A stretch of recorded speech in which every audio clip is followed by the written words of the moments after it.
I've spent all my money on whiskey and beer. I'll go to some hollow. In early August of 1884, there was an election in Moorhead, a very hotly contested election between Sam Gooden and Wesley Cook Humphreys for sheriff.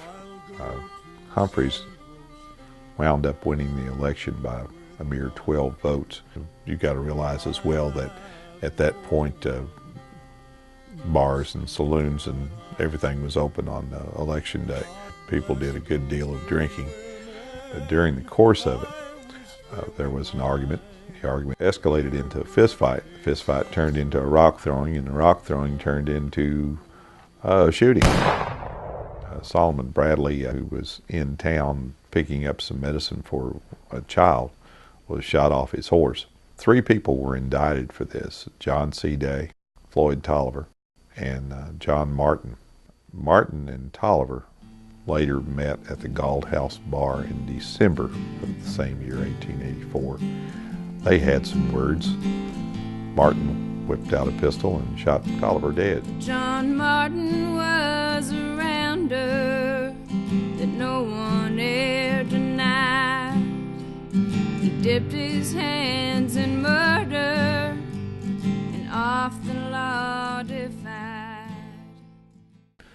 Martin turned himself over to the authorities and was put in the Moorhead jail. John had been indicted for things before. He always managed to come off clean. Because of that feeling, a lot of Floyd's friends were talking about coming to visit the jail with a rope. They transferred Martin to the Winchester jail, and he was down there for 8 days until December 10th. At that time, Alvin Bowley appeared to the jailer and had a forged order transferring Martin back to Rowan County.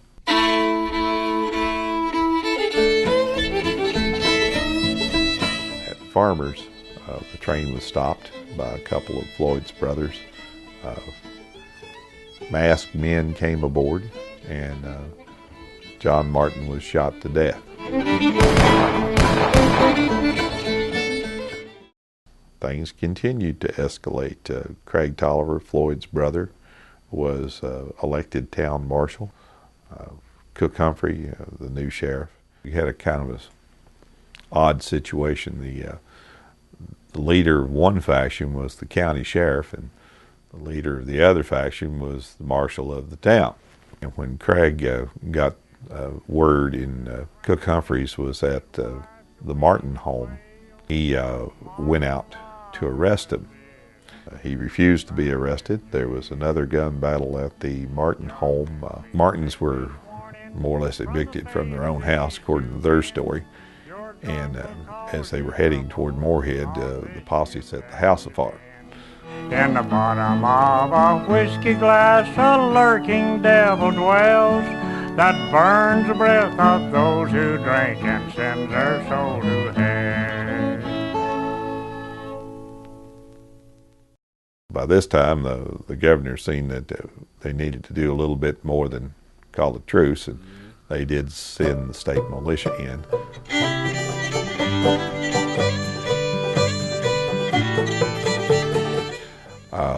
The Attorney General managed to broker a peace in which Cook Humphrey said he would go to Missouri, and Craig Tolliver said he would leave the area and go to Texas.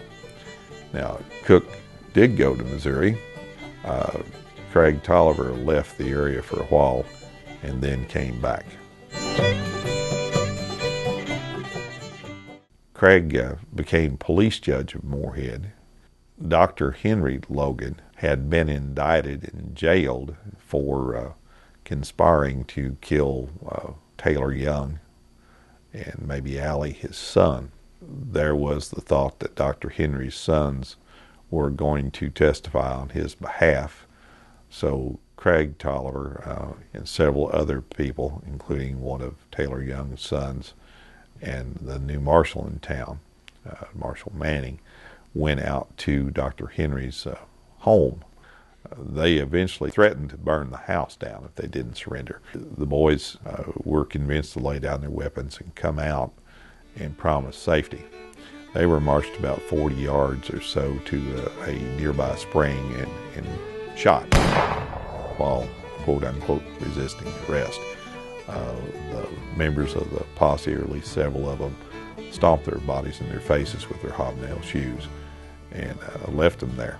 Short life of trouble, a few more words. Daniel Boone Logan, a cousin of those boys, was asked by Craig Tolliver later what he thought about those deaths. His response did not meet Craig's approval. So Craig sent a note around and told him it would be wise if sundown did not catch him in town.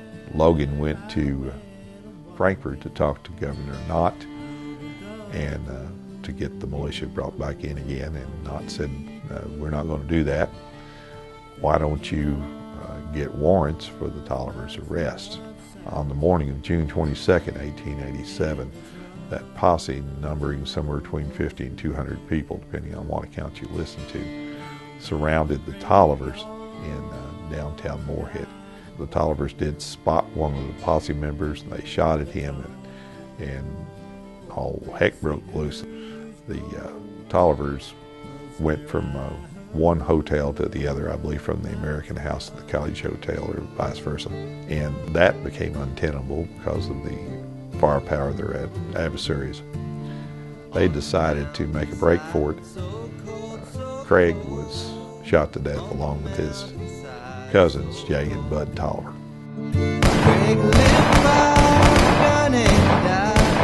Big restless pride. They buried him on the mountainside.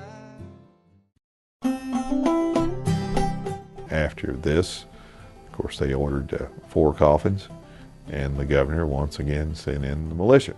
By this time, the state had pretty well had it. They decided that maybe they didn't need to be a Rowan County, and the thing to do would be to abolish the county and throw it back into Morgan and Fleming. Frank and Phoebe Button were sent in. They founded the school to civilize the mountaineers, and it eventually grew into Moorhead State University.